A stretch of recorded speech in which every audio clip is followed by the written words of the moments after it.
कि अब पछताए होत क्या जब चिड़िया चुग गई खेत। यानी कहने का मतलब यह है कि जब हम गलती कर चुके होंगे उसके बाद अवेयरनेस लेके हम कुछ नहीं कर सकते। आज इस वीडियो में सीएसएस पोर्टल के बारे में मैं आपको पूरी जानकारी देने वाला हूं। सीएसएस पोर्टल होता क्या है, रिजल्ट के बाद का प्रोसेस क्या होता है, डॉक्यूमेंट क्या लगते हैं, इसमें फेज 1, फेज 2, फेज 3 क्या होता है। सीवीटी में लगभग 13.5 लाख बच्चा पार्टिसिपेट करा था और इस बार यही डेटा आप देखो, ऑथेंटिक डेटा है सीवीटी का ही। अगर मैं लास्ट ईयर का आपको ऑथेंटिक डेटा बताऊं तो 2025 में आपका सीवीटी का जो रिजल्ट आया था वो 4 जुलाई को आया था। तो रिजल्ट के 1 हफ्ते पहले, 2 हफ्ते पहले इसका फेज 1 ओपन हो जाता है और रिजल्ट के 1-2 दिन बाद ही इसका फेज 2 स्टार्ट हो जाता है। बच्चों कहते हैं ना कि अब पछताए होत क्या जब चिड़िया चुग गई खेत। यानी कहने का मतलब यह है कि जब हम गलती कर चुके होंगे उसके बाद अवेयरनेस लेके हम कुछ नहीं कर सकते। आज इस वीडियो में सीएसएस पोर्टल के बारे में मैं आपको पूरी जानकारी देने वाला हूं, बिल्कुल अधूरी नहीं, कंप्लीट। आप एक वीडियो ढंग से देखोगे आपके सारे डाउट क्लियर हो जाएंगे रादर देन 1000 वीडियोस देखने के। इस वीडियो में आपको सीएसएस पोर्टल होता क्या है, रिजल्ट के बाद का प्रोसेस क्या होता है, डॉक्यूमेंट क्या लगते हैं, इसमें फेज 1, फेज 2, फेज 3 क्या होता है, तमाम सारे डाउट्स आपके मैं डिस्कस करने वाला हूं। पूरी वीडियो को ढंग से सुनना, एक एक चीज एकदम केयरफुली सुनना। इस वीडियो के बाद आपका कोई भी डाउट नहीं रह जाएगा। अगर कोई रहेगा भी तो आप नीचे कमेंट सेक्शन बता देना, तो मैं उसका रिस्पॉन्स कर दूंगा। सबसे पहली बात तो यह है कि इस बार सीवीटी का जो टोटल कंपटीशन है ये बढ़ गया है।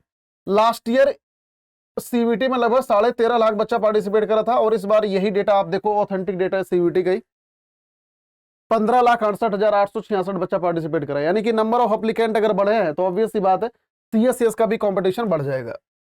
लास्ट ईयर जो सीएसएस में बच्चे पार्टिसिपेट करे थे लगभग 2.5 लाख के करीब बच्चा, तो इस बार कम से कम आप कुछ ना सही तो 3 लाख बच्चे का कंपटीशन आप मान के चलो। 3 से 3,20,000 के करीब बच्चा इस बार इसमें पार्टिसिपेट करने वाला है। 2024 की अगर मैं बात करूं तो 2024 में टोटल सब्जेक्ट वगैरह सारा कॉम्बिनेशन वगैरह मिला के लगभग 26 लाख एप्लीकेशन थे डीयू में। लेकिन अगर यूनिक कैंडिडेट की मैं बात करूं तो लगभग 2,20,000 के करीब बच्चों ने इसमें अपना सीएसएस की काउंसलिंग करवाई थी। अगर मैं सीवीटी रिजल्ट के बाद की बात करता हूं कि आखिरकार अब होने क्या क्या वाला है, देखो सबसे पहली बात यह है कि सीवीटी का एग्जाम जो कि आप लोग अभी ओवर हो चुका है या दे रहे हो, उसके बाद आपका रिजल्ट आएगा। लास्ट ईयर जो 2025 में ये रिजल्ट आया था 4 जुलाई को, ठीक है ना। और इसके बाद कॉलेज की काउंसलिंग स्टार्ट हो जाती है। ध्यान रखना डीयू का जो सीएसएस का फेज 1 है, ये फेज 1 आपके रिजल्ट के पहले ओपन हो जा रहा है, ठीक है। पिछले 2 सालों से फेज 1 के पहले ही डीयू ओपन कर देता है। अगर मैं लास्ट ईयर का आपको ऑथेंटिक डेटा बताऊं तो 2025 में आपका सीवीटी का जो रिजल्ट आया था वो 4 जुलाई को आया था और जो फेज 1 ओपन हुआ था ये 17 जून को ही ओपन हो गया था। इसका जो फेज 2 है ये रिजल्ट के बाद ओपन होता है और जो फेज 1 है ये रिजल्ट के पहले ओपन हो जाता है। तो रिजल्ट के 1 हफ्ते पहले, 2 हफ्ते पहले इसका फेज 1 ओपन हो जाता है और रिजल्ट के 1-2 दिन बाद ही इसका फेज 2 स्टार्ट हो जाता है। तो ये पूरा सीएसएस का साइकिल रहता है, मोस्टली हर साल यही रहता है। अब इसमें दिल्ली यूनिवर्सिटी का जो एडमिशन प्रोसेस है ये सिर्फ और सिर्फ सीएसएस पोर्टल के थ्रू होता है। इसके अलावा दूसरा इसमें कोई भी मैनेजमेंट कोटा, कोई घूसखोरी, कोई ये सारी चीजें नहीं होती। आपको अगर डीयू में जाना है, रेगुलर कॉलेज में पढ़ना है तो आप सीएसएस पोर्टल के थ्रू ही आप जाओगे, दूसरा कोई माध्यम नहीं है, ठीक है ना। हाँ, एसओएल वाले बच्चों का अलग होता है, ये मैं रेगुलर वाले बच्चों की बात बता रहा हूँ। अगर इसकी हम सीएसएस यूजी 2025 की एप्लीकेशन फीस की बात करते हैं, मोस्टली यही हर साल रहता है, पिछले सालों से लगातार यही चल रहा है, तो 2026 में भी यही रहेगा, ठीक है। पेट्रोल डीजल का दाम बढ़ने से इस पर कोई फर्क नहीं आने वाला। ये जनरल ओबीसी ईडब्ल्यूएस की 250 रुपए फीस रहती है, एससी एसटी पीडब्ल्यूबीडी की 100 रुपए फीस रहती है। यहाँ पे तमाम बच्चों का डाउट ये होगा कि सर जो हमने अभी सीवीटी के एप्लीकेशन फॉर्म में भरा था ये उसके अलावा है। जी हाँ, बिल्कुल सही आप समझ रहे हो। एनटीए का जो फीस है वो अलग है। एनटीए का फीस सिर्फ और सिर्फ सीवीटी कराने की फीस है। अब आप किसी भी कॉलेज की काउंसलिंग कराओगे उसके लिए आपको अलग से काउंसलिंग फीस जमा करनी पड़ेगी। काउंसलिंग फीस नहीं, इनफैक्ट इसे रजिस्ट्रेशन फीस हम कहते हैं। अगर आप डीयू में जाओगे तो डीयू की फीस ये है, बीएचयू में जाओगे तो फिर उसका अलग जमा करोगे, कि जेएनयू का जाओगे उसका अलग जमा करोगे। तो जिस कॉलेज की काउंसलिंग आप कराओगे उसका अलग से रजिस्ट्रेशन फीस आपको जमा करना पड़ेगा। ये जो फीस थी आपके सीवीटी के एग्जाम कंडक्ट करवाने की फीस थी भाई, ठीक है ना। तो नीचे कमेंट बताना ये आपको अच्छा लगा क्या ये वाली चीज। नेक्स्ट आगे चलता है। सीएसएस पोर्टल के 3 फेजेज होते हैं बाबू, फेज 1, फेज 2, फेज 3। इसमें जो फेज 1 होता है ये अप्लाइंग टू दिल्ली यूनिवर्सिटी, मतलब फेज 1 में क्या होता है कि आप रजिस्ट्रेशन करते हो और फेज 1 में आप क्या क्या चीजें कर सकते हो अभी आगे मैं डिस्कस करूंगा। और फेज 2 में जो है आप अपनी चॉइसेस को फिल करते हो, इसमें आप सारा अपना ये चॉइस भरते हो, अपनी प्रेफरेंस शीट यहाँ पर भरते हो। और जो फेज 3 है इसका एलोकेशन कम एडमिशन का, यानी कि इसमें आप लोगों का एडमिशन का एलोकेशन होता है कि आखिरकार आपको कौन सी सीट मिली हुई है। और ये जो इसके तीनों फेजेज हैं बड़े टेक्निकल होते हैं, इनका एक एक स्टेप बहुत टेक्निकल होता है। हो सकता है कि कुछ एक स्टेप अभी आप समझ भी नहीं पाओ, लेकिन मैं स्टिल आपको पूरी समझाने की कोशिश करूंगा। अगर आप ढंग से सुनोगे तो सब समझ आ जाएगा, ढंग से नहीं सुनोगे तो ऑब्वियस सी बात है नहीं समझ आएगा। तो सबसे पहली बात यह है कि आखिरकार कुछ एक इंपॉर्टेंट गाइडलाइन जो आपको बेहद समझना जरूरी है। 2026 का एप्लीकेशन नंबर ये मैंडेटरी है CSAS UG 2026 के लिए, क्योंकि इसी से ही आपका रजिस्ट्रेशन स्टार्ट होता है। आपका जो नाम है, सिग्नेचर और फोटोग्राफ ये ऑटोमेटिकली इंटीग्रेट होता है फ्रॉम द CVT 2026 के पोर्टल से। ये नॉन एडिटेबल होता है, ध्यान रखना, ये आप एडिट नहीं कर पाओगे अपना नाम, फोटोग्राफ वगैरह ये सारी चीजें। Before applying the candidate must scan and keep copy required document. इसमें आपको करना क्या होता है, ये सारी चीजें आपकी नॉन एडिटेबल होती हैं, ये आप चेंज नहीं कर सकते। इसमें आपका पेरेंट नेम, ठीक है, ये कैटेगरी कई बार को आपको चेंज करने का आता है, ठीक है ना, ये कैटेगरी कई सालों में चेंज करने के लिए बोलता है, कई सालों में नहीं बोलता। लास्ट ईयर आप ये कैटेगरी चेंज कर सकते थे, ठीक है, 2025 में, तो 2000 ये कैटेगरी आप इसको चेंज कर सकते हो। Gender, email ID, mobile number, bank account, ठीक है ना। तो ये बेसिकली वो चीजें हैं जो अगर आप फेज 1 में रजिस्टर एक बार कर दोगे तो दोबारा आप इनको चेंज नहीं कर पाओगे। बात समझ रहे हो? आप रजिस्ट्रेशन करने के पहले कैटेगरी चेंज कर सकते हो। इसमें क्या होता है कि करेक्शन विंडो खुलती है CVT के बाद, आप इसमें अपनी कैटेगरी कुछ भी भर दो। जैसे मान लो आपने पहले CVT में जनरल कैटेगरी भर रखा है, आप यहां पर चाहते हो EWS भरना, तो आप EWS बड़े आराम से भर सकते हो। लेकिन अगर एक बार भर दोगे दोबारा आप चेंज नहीं कर पाओगे, ये बात ध्यान रखना, ये आपका फाइनल चेंज है। और ये सारी चीजें आप बिल्कुल भी चेंज नहीं कर पाओगे, तो इसको ध्यान से आपको भरना, बैंक अकाउंट नंबर वगैरह, क्योंकि यहीं पर आपका रिफंड वगैरह आता है, जो भी आपका ट्रांजैक्शन होता है, रिफंड होता है, सारी चीजें यहीं पर आती है, ठीक है ना। तो इसके अलावा इसमें ये टाई ब्रेकर रूल वगैरह मैं अभी आगे आपको समझाऊंगा कैसे कैसे क्या क्या होता है। इसके अलावा इसमें आपको सारे के सारे लेटेस्ट डॉक्यूमेंट सर्टिफिकेट को ही अपलोड करना होता है, ठीक है ना। इसमें कोई भी आप अंडरटेकिंग अपलोड नहीं कर सकते, इसमें जो भी लगेगा अब आपका डॉक्यूमेंट लगेगा। अगर आपका CVT के टाइम पे कैटेगरी सर्टिफिकेट नहीं था तो आपके पास होना चाहिए, इसमें अपलोड करना पड़ेगा और आपके पास ऑथेंटिक होना चाहिए, ये दोबारा आप चेंज नहीं कर पाओगे, ध्यान रखना। इसके अलावा इसमें आप रजिस्ट्रेशन फीस ये जो भी था आप इसको पे करके अपना फेज 1 का रजिस्ट्रेशन कंप्लीट करोगे। जैसे ही आपका फेज 1 का रजिस्ट्रेशन कंप्लीट हो जाएगा उसके बाद आपका फेज 2 खुलता है, ठीक है ना। तो फेज 1 को अगर मैं एक बार समराइज कर दूं तो पेपर खत्म होगा, ठीक है, या कई बार को पेपर खत्म होने के पहले आपका फेज 1 स्टार्ट हो जाएगा, ठीक है। और जब आपका रिजल्ट आ जाता है तो उस टाइम पे ये फेज 1 और फेज 2 दोनों पैरेलल आपके चल रहे होते हैं। जैसे लास्ट ईयर 17 जून को आपका ये फेज 1 स्टार्ट हुआ, ठीक है, 4 जुलाई को ये आपका CVT का रिजल्ट आया, और जो आपका फेज 2 ओपन हुआ था ये 6 जुलाई के करीब ओपन हुआ था, ठीक है ना। तो यानी कि यहां तक ये फेज 1 लगातार चलता रहेगा, इसकी लास्ट डेट जब होती है फेज 2 तब तक ये फेज 1 ये पैरेलल चलता रहता है। मतलब दोनों, अगर जो बच्चा मान लो रिजल्ट के पहले नहीं कर पा रहा है तो आप रिजल्ट के बाद भी फेज 1 को बड़े आराम से सबमिट कर सकते हो। अभी मैं आपको टाइमलाइन आगे भी दिखाऊंगा तो आपको ढंग से समझ आ जाएगा, ठीक है। तो फेज 1 में आप बेसिक डिटेल अपना भरते हो, करेक्शन विंडो भी इसमें खुलती है, ठीक है। आप इसमें अपनी कैटेगरी वगैरह भी चेंज कर सकते हो। इसके अलावा आपको इसमें कैटेगरी सर्टिफिकेट कई सालों में अपलोड करवाता है, कई बार को नहीं करवाता। लास्ट ईयर अपलोड करवाया हुआ था, उसके पहले नहीं करवाया हुआ था, ठीक है ना। आप इसमें कुछ एक चीजें नहीं बदल सकते और आप रजिस्ट्रेशन फीस जमा करते हो। तो this is the overall summary of the phase 1। अब अगर एक बार लास्ट ईयर का मैं आपको बताऊं तो जो आपका फेज 1 ओपन हुआ था मैंने वो आपको बता दिया था, है ना। और होता क्या है कि रिजल्ट के बाद ये लोग करेक्शन विंडो फिर ओपन करते हैं। जैसे 6 जुलाई को लास्ट ईयर रिजल्ट आया था आपका, 4 जुलाई मैंने बताया, 6 जुलाई से इसका फेज 1 आपका स्टार्ट हुआ था, ठीक है। तो ये बात ध्यान रखना। अब नेक्स्ट आते हैं बाबू फेज 2 पे, जो सबसे ज्यादा टेक्निकल प्रोसेस होता है। फेज 2 में क्या होता है कि आपका ये फेज 1 कंप्लीट हो गया, फेज 1 कंप्लीट होने के बाद आपकी करेक्शन विंडो खुलती है। करेक्शन विंडो खुलने के बाद आप फेज 2 पे जाते हो अपनी सारी डिटेल को प्रॉपर सबमिट करके।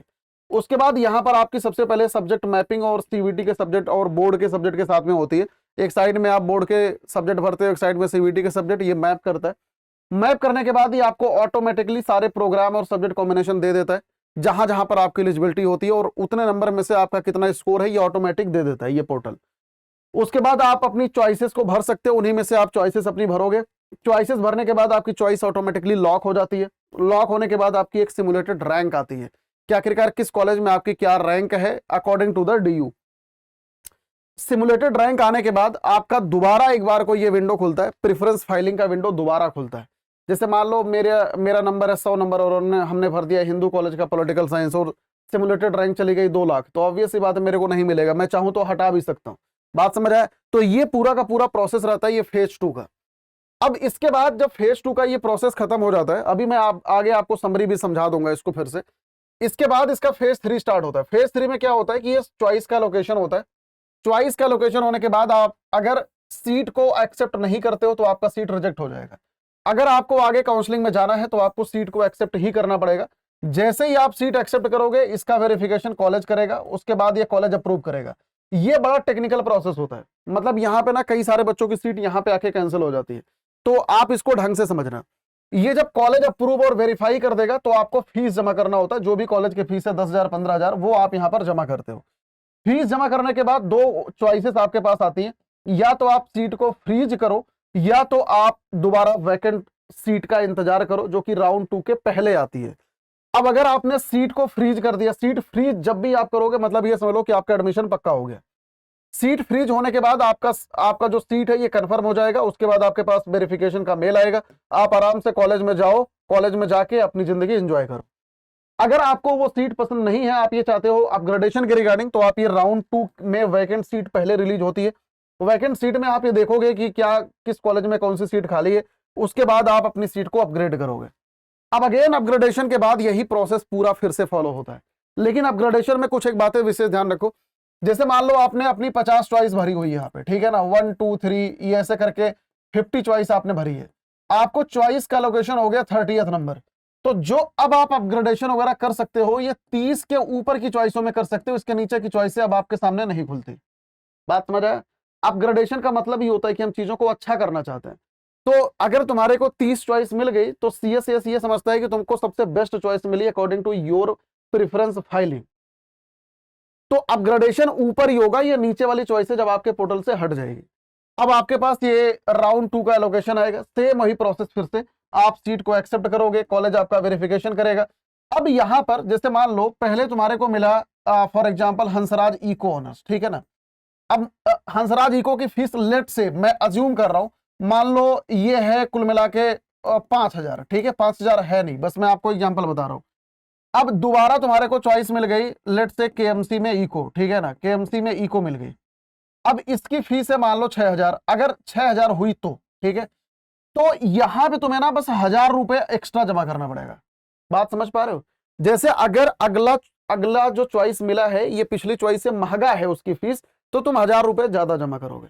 और अगर मान लो जो अगली चॉइस मिल रही है ये इससे सस्ती मिल रही है, फॉर एग्जाम्पल मान लो केएमसी की फीस अगर यहीं पर लेट से 3,000 होती, जो कि है नहीं, 3,000 होती, तो तुम्हें कोई फीस यहां पर जमा करना नहीं पड़ेगा। तो जो 2,000 रुपया है ये तुम्हारे अकाउंट में रिफंड आ जाता है। तो ये फीस एडजस्टमेंट यहां पर बड़ी आसानी से डीयू कर लेता है, तो आपको कोई समस्या वाली बात नहीं होती। लेकिन हाँ, फीस तो जमा ही करना पड़ेगा, ऑब्वियस सी बात है। अब इसके बाद फिर से आपके पास दो चॉइस होती है, या तो आप सीट को फ्रीज करो या तो वैकेंट राउंड 3rd का इंतजार करो। तो सेम यही प्रोसेस आगे फॉलो होता है। तीसरा राउंड, फिर अपग्रेडेशन, फिर तीसरे राउंड का एलोकेशन, फिर सीट एक्सेप्ट करोगे, वेरीफाई करेगा कॉलेज अप्रूव। तो ये प्रोसेस इस तरीके से लगातार ये चलता जाता है। बात समझ आ गई? तो एक बार अगर मैं लास्ट ईयर का आपको टेंटेटिव डेट दिखाता हूं तो आपको इससे ज्यादा समझ आ जाएगा। तो यहां पर आप देखो इसकी टेंटेटिव डेट, ठीक है ना।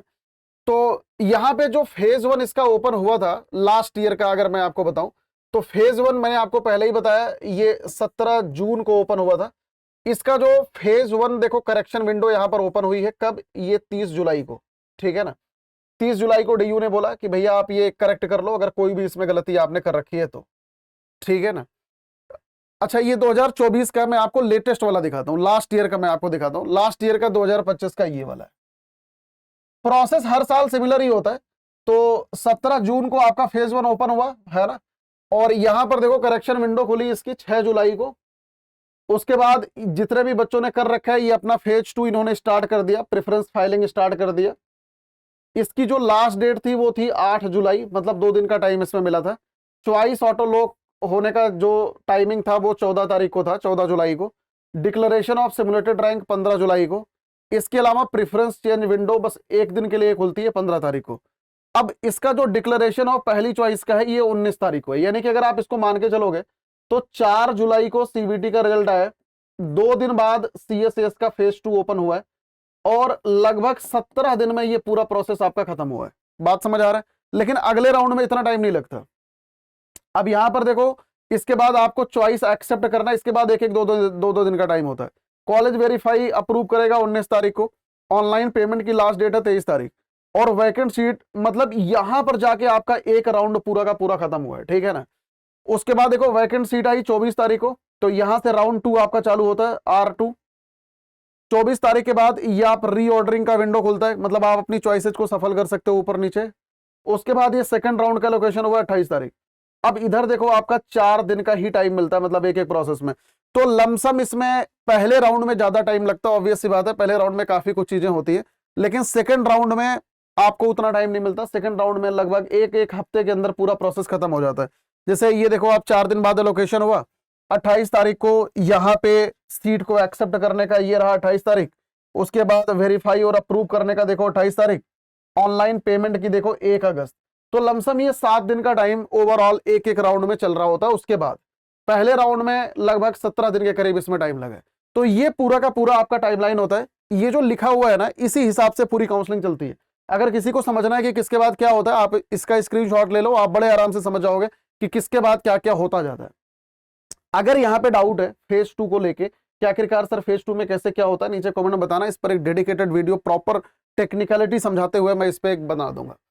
नेक्स्ट देखो यहाँ पर आप चॉइसेस में किस तरीके से आप CSS पोर्टल में भरते हो। एक्चुअली होता क्या है, इसमें आप प्रोग्राम प्लस कॉलेज कॉम्बिनेशन आप यहाँ पर भर रहे होते हो। जो भी आपका इंटरेस्ट है उस प्रोग्राम और प्लस कॉम्बिनेशन को आप यहाँ पर भर दो, कितने भी आप भर सकते हो, इसमें कोई भी लिमिटेशन नहीं होती, ना तो पर चॉइस का कोई चार्ज होता है। और आप इसमें कितने भी कॉलेज और प्रोग्राम जितनी मर्जी उतनी भर सकते हो, इसमें कोई भी प्रॉब्लम वाली बात नहीं होती। और यहां पर DU खुद कहता है कि आप अपनी बेस्ट प्रेफरेंसेस को ही भरो, कोई भी ऐसी प्रेफरेंस ऊपर मत रखो जो आपको मिल जाए और बाद में रिग्रेट फील हो।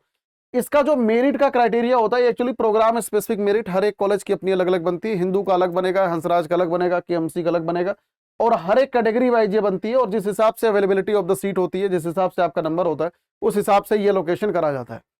एलोकेशन करने के बाद सीट एक्सेप्ट वगैरह मैंने आपको बताई दी सारी बातें। अब इसमें होता क्या है कि कॉलेज इसमें अप्रूव करता है, मैंने आपको एक स्टेप वहां पे समझाया था। और कॉलेज जो अप्रूवल होता है, ये कॉलेज अप्रूवल किस बिहाफ पर करता है, ये कुछ एक बातें ध्यान रखते हैं ये लोग। मिनिमम एलिजिबिलिटी क्राइटेरिया क्या है, आपका सब्जेक्ट कॉम्बिनेशन, मैपिंग, क्लास 12 का नंबर है ना, और ये सर्टिफिकेट वगैरह आपके ठीक ठाक है कि नहीं है। यहां पर एक बड़ी इंपॉर्टेंट बात होती है कि क्वेरी का रिस्पॉन्ड करना होता है जब आपका कॉलेज वेरिफिकेशन करता है। ड्यूरिंग द कॉलेज वेरिफिकेशन है ना, कोई भी अगर प्रॉब्लम होती है तो कॉलेज आपको क्वेरी जनरेट करता है, आपसे वेरिफिकेशन मांगता है। जैसे मान लो अगर आपका डॉक्यूमेंट गड़बड़ है तो कॉलेज बोलेगा भैया आपका डॉक्यूमेंट गड़बड़ है, मुझे दोबारा सबमिट करो। तो आपको क्वेरी को रिस्पॉन्ड मस्ट करना होता है। अगर आप क्वेरी को रिस्पॉन्ड नहीं करोगे आपका एडमिशन कैंसिल हो जाता है। तो ये भी ध्यान रखना, बहुत इंपॉर्टेंट प्रोसेस होता है ये। इसके अलावा जो भी आपको सीट मिली है आप उसको फ्रीज करके एक्सेप्ट कर देते हो, आप आगे बढ़ जाते हो। इसमें फ्रीज और अपग्रेडेशन का मैंने आपको कंसेप्ट समझा ही दिया। अपग्रेडेशन सिर्फ ऊपर वाली चॉइसेस में होता है, फ्रीज आपको अगर सीट पसंद है तो आप फ्रीज कर दो। भैया इसमें कैंसिलेशन ऑफ द सीट भी कई सारी चीजों में होती है। पहली बात तो अगर आप सीट को एक्सेप्ट नहीं करोगे तो आपका एडमिशन कैंसिल हो जाता है। दूसरा, अगर आप लोग फीस जमा नहीं करोगे तो एडमिशन कैंसिल हो जाएगा। तीसरा, अगर डॉक्यूमेंट अगर आपके ढंग से प्रॉपर अथॉरिटी के साथ में नहीं बने हुए हैं तो आपका एडमिशन कैंसिल हो जाएगा। अगर आपका मिनिमम एलिजिबिलिटी क्राइटेरिया नहीं मैच कर रहा है, जो tie breaker rule and all सारी चीजें, तो भी आपका एडमिशन कैंसिल हो जाएगा। तो कई सारी चीजें हैं जहां पर आपका CSS में भी एडमिशन कैंसिल हो जाता है। ये लोग टाई ब्रेकर रूल देखो कैसे देखते हैं। अगर आपका क्लास 12 में एग्रीगेट जो मार्क है, ये सबसे पहले बेस्ट 3 सब्जेक्ट का देखते हैं, ठीक है ना। जैसे मान लो CBT का नंबर 2 बच्चों का बराबर है, तो ये लोग 12वीं में जिन बच्चों का 3 नंबर में सब्जेक्ट मतलब सबसे बेहतर होगा उसका कैलकुलेट करेंगे। 3 में भी अगर सेम है तो 4 सब्जेक्ट का देखेंगे कि 4 में किसका ज्यादा अच्छा नंबर है। 4 में भी सेम है तो 5 नंबर का देखेंगे। 5 भी अगर सेम है तो फिर ये लोग डेट ऑफ बर्थ को प्रायोरिटी देते हैं, ठीक है ना। वैसे ये बात बड़ी ऑकवर्ड सी है ये वाली कि डेट ऑफ बर्थ में जो इंसान बड़ा होगा उसको बेहतर चॉइस मिलेगी, बट ये तुम समझ सकते हो कि इस लेवल पे जाना बड़ा मुश्किल काम होता होगा, क्योंकि NTA स्कोर अपने आप में 6-7 डिजिट का होता है, तो वहीं पे एलिमिनेशन हो जाता है। अगर वो भी सेम रहा 6-7 डिजिट तक तो ऑब्वियस सी बात है यहां से एलिमिनेशन ऊपर के तीनों में हो ही जाता है, डेट ऑफ बर्थ तक आने की नौबत आती नहीं है। अब एक बार को डॉक्यूमेंट की लिस्ट देख लेते हैं। सबसे पहले क्लास 10th की मार्कशीट इंपॉर्टेंट है, क्लास 12th की मार्कशीट बहुत इंपॉर्टेंट है। कैटेगरी सर्टिफिकेट इसमें ध्यान रखना बाबू, जो भी बच्चे SC ST EWS minority Kashmiri migrant PWBD किसी भी कैटेगरी के हैं, उनका कॉम्पिटेंट अथॉरिटी के द्वारा ही बना होना चाहिए कैटेगरी सर्टिफिकेट। और उनका जो नाम है, ये पेरेंट्स नेम, ये सारी चीजें एकदम मैच रहनी चाहिए जो आपके CBT के डॉक्यूमेंट में है। OBC NCL का जो सर्टिफिकेट है ये इशू होना चाहिए by the competent authority after 31 मार्च 2026, ठीक है ना। ओबीसी, एनसीएल और ईडब्ल्यूएस की जो डेट है, ये डेट बहुत इंपॉर्टेंट है। 31 मार्च 2026 के बाद का ही डॉक्यूमेंट यहाँ पे एक्सेप्ट होगा, उसके पहले का नहीं होगा। ध्यान रखना बेटा, हमेशा लेटेस्ट फाइनेंशियल ईयर का ही ये कैटेगरी सर्टिफिकेट आपका एक्सेप्ट होता है, ठीक है ना। बाय द वे, क्राइटेरिया सिर्फ और सिर्फ ईडब्ल्यूएस और ओबीसी, एनसीएल में ही है। इसके अलावा अगर आप लोग ईसीए, सुपर न्यूमरी कोटा, किसी भी कोटा का बेनिफिट उठा रहे हो, आपका ये कॉम्पिटेंट अथॉरिटी के द्वारा होना चाहिए। अगर BSc physical education, health, sport, किसी में भी अगर आप जा रहे हो तो आपका मेडिकल फिटनेस सर्टिफिकेट होना चाहिए, up to 3 sport proficiency certificate, ठीक है ना। और कोई भी बच्चा अगर म्यूजिक या म्यूजिक वगैरह में है क्लास 12th में, तो ये अगर बीए म्यूजिक में जा रहे हो तो आपको उसका भी सर्टिफिकेट यहाँ पर अपलोड करना पड़ेगा। पीडब्ल्यूबीडी कोटा का रिकॉग्नाइज गवर्नमेंट हॉस्पिटल के द्वारा बना होना चाहिए। सीडब्ल्यू कैटेगरी का ये educational concession certificate, ECC, name of the candidate होना चाहिए। अगर कश्मीरी माइग्रेंट का कोई बच्चा है, डिविजनल कमिश्नर या रिलीफ कमिश्नर से बना होना चाहिए। सिख और क्रिश्चियन माइनॉरिटी कोटा का भी इनके कॉम्पिटेंट अथॉरिटी के द्वारा बना होना चाहिए, जो कि यहाँ पे आप देख सकते हो, local municipality, panchayat educational board, ये सारे के सारे। ऑर्फन कोटा का अगर बेनिफिट कोई बच्चा उठा रहा है तो upload certificate from the government recognise orphan charitable home या death certificate of both the parent होना चाहिए। इसके अलावा अगर सुपर न्यूमरी कोटा का बेनिफिट उठा रहा है तो ये वैलिड सर्टिफिकेट होना चाहिए उसके पेरेंट का, issued by the due official. तो कुल मिला के इसमें जिस भी कोटा का आप बेनिफिट उठा रहे हो, सारे कोटा का सर्टिफिकेट आपके पास वैलिड अथॉरिटी के द्वारा होना चाहिए। यहां पर एक बात आपको बता देता हूं, इसमें जो भी डॉक्यूमेंट आप बनाओगे सेंट्रल लेवल का डॉक्यूमेंट बनाओगे, कोई भी स्टेट लेवल का डॉक्यूमेंट इसमें वैलिड नहीं होता। आप किसी भी सेंट्रल यूनिवर्सिटी में चले जाओ, कहीं भी किसी भी सेंट्रल यूनिवर्सिटी में स्टेट लेवल का डॉक्यूमेंट आपका वैलिड नहीं होता, तो ये बात विशेष ध्यान रखना, ठीक है ना। और ये लास्ट में कुछ एक बातें हैं कि कैंडिडेट रिस्पॉन्सिबल होगा अगर कोई भी क्वालिटी चेक होता है और आप अगर गलत पाए जाते हो, कोई भी अगर आपके डॉक्यूमेंट के रिगार्डिंग कोई भी अगर दिक्कत है या अगर आप फेक डॉक्यूमेंट लगाते हो, यूनिवर्सिटी आपका एडमिशन वगैरह कैंसिल कर सकती है। तो ये सब बातें आप लोग ध्यान रखना। तो ये थी पूरी जानकारी सीएसएस पोर्टल के रिगार्डिंग, और मैंने आपको इस वीडियो में तमाम चीजें समझाई है जो कि शायद आप में से अगर कोई नया बच्चा है उसको नहीं मालूम होगा। तमाम टेक्निकल चीजें भी हैं इसमें, तो आप लोग प्लीज इसे अच्छी तरीके से ध्यान से सुन लेना। कोई भी डाउट आए आप लोग मुझे दृष्टि सीवीटी टेलीग्राम चैनल पर रीच आउट कर सकते हो, या तो आप मुझे टेलीग्राम पे जाके शशांक सिंह राजपूत पूरा नाम मेरा लिख देना, आप मुझे डीएम भी कर सकते हो।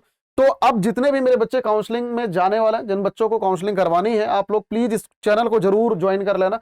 मैं यहाँ पर आपको सारी गाइडेंस दे रहा हूँ दृष्टि सीवीटी, ठीक है। होपफुली सभी मेरे बच्चों को अच्छी तरीके से पूरी जानकारी समझ आ गई होगी।